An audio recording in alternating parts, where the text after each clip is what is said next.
Hi, it's time for another verb of the day. Today's verb is glue. Let's take a look at the definition of this verb.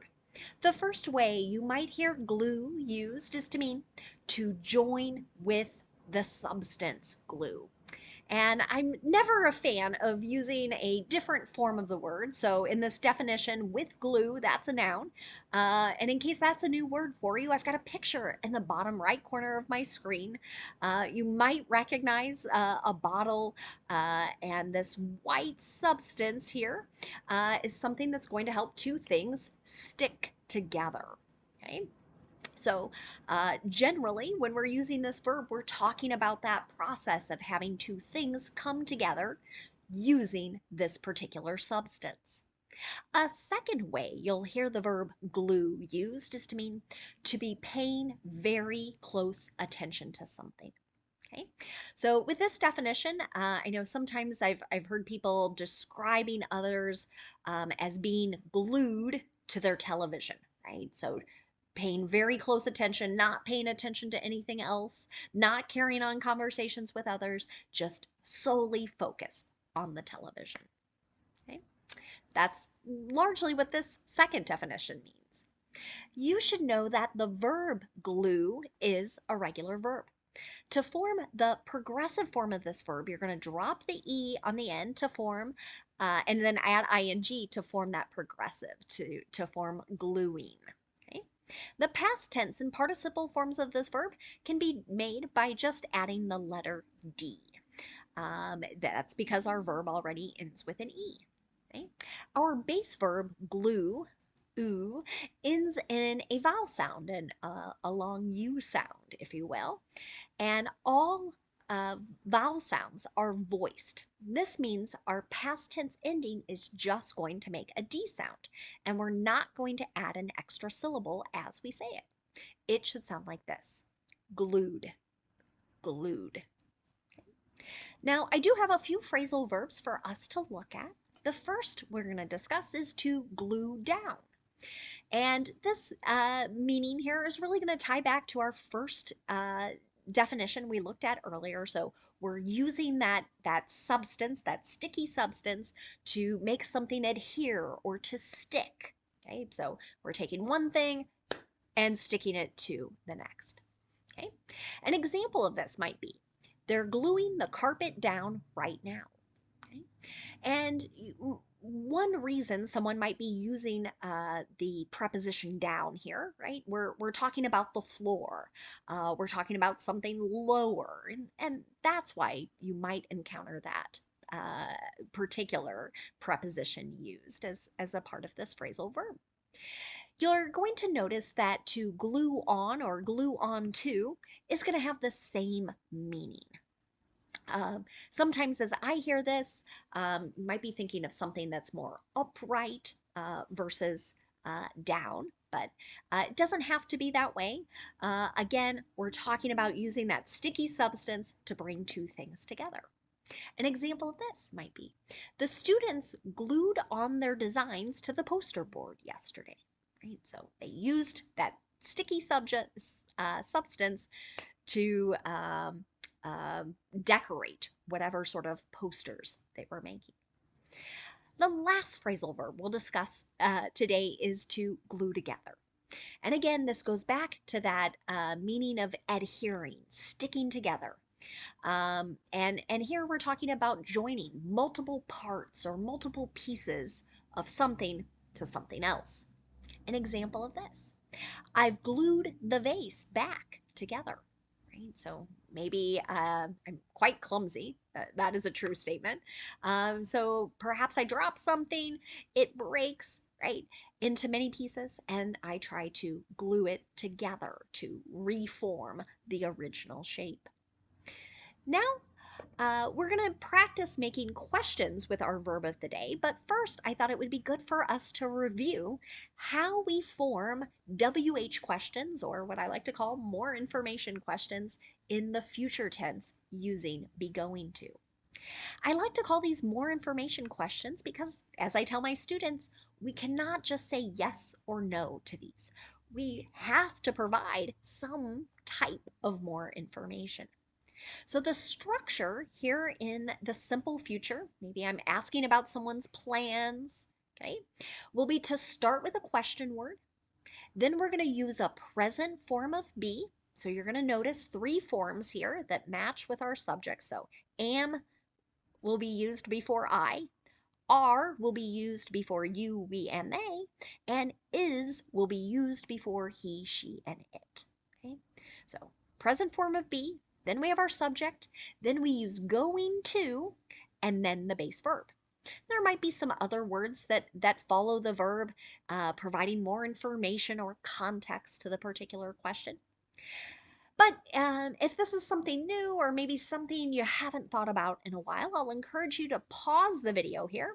You can practice sort of piecing together various questions. I'm going to make a single one here, right? And so I'm going to go through each part of the chart. So I might use the question word why, right?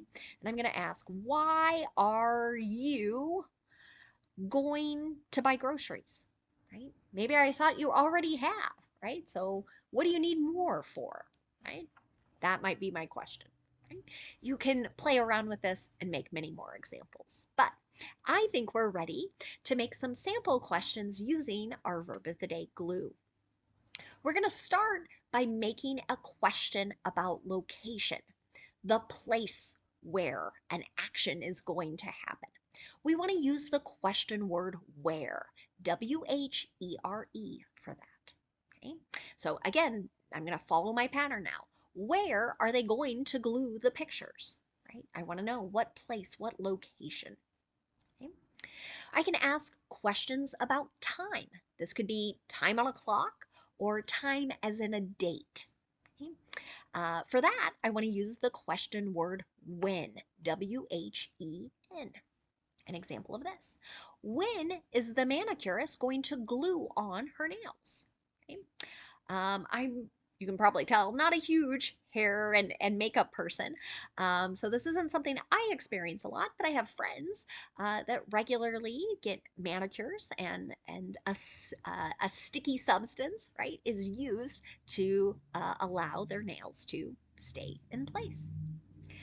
Another type of question we ask is the manner in which something is done, or in this case, in a manner in which something is going to be done in the future. Okay, an example of this.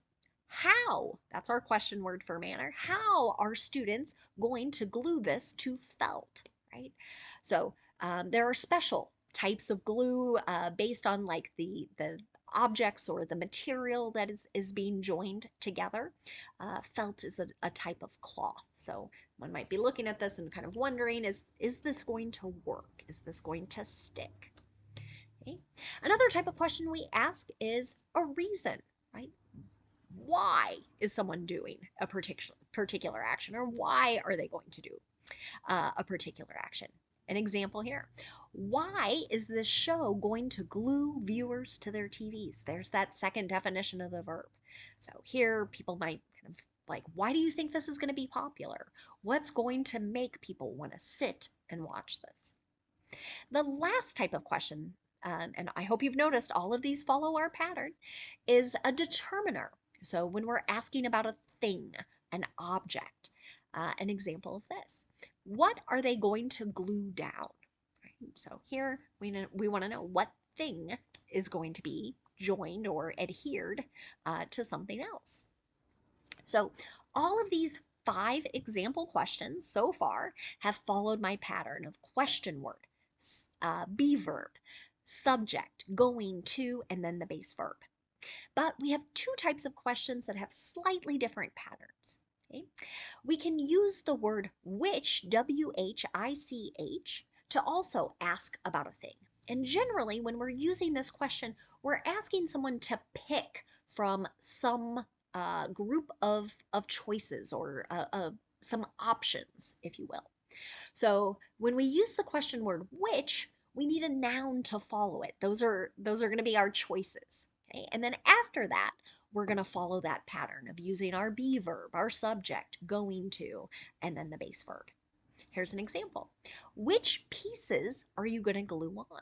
Right? So maybe there are many things to choose from, and I want to know which 2, 3, or 4 things are going to be adhered to this other thing. The last type of question is where we ask about the person who is going to be doing an action. Our question word is who, W-H-O, and not only is it the question word, but it's also the subject. So this disrupts our pattern a little bit. So when we use the question word who, we're going to follow it with be, going, to, and our base verb. And even though we might be asking about many people or many people who are responsible for doing things, our general structure here is going to be to do who is. Who is. Even if we think there are going to be 2 or more people in response, it's okay. We still stick to this structure of who is going to, and then the base verb. Now, let's spend just a moment looking at some words that are related to our verb. And the first word we're going to look at today is just the noun form of this word. This shouldn't be a surprise since we already saw this word in the definition of this verb. But our noun glue has the exact same spelling and the exact same pronunciation. And as I've been describing it to you today, it's an adhesive or sticky substance, right? And its purpose is to get those objects, those things or materials to be joined together. An example of this. For school supplies this year, each child should have a bottle of glue. So this has been a pretty common ask for who knows how many years of school supplies, especially with our younger children. They'll use it for art and other projects. Another word you may encounter, it's not quite as common, but it's the noun gluer.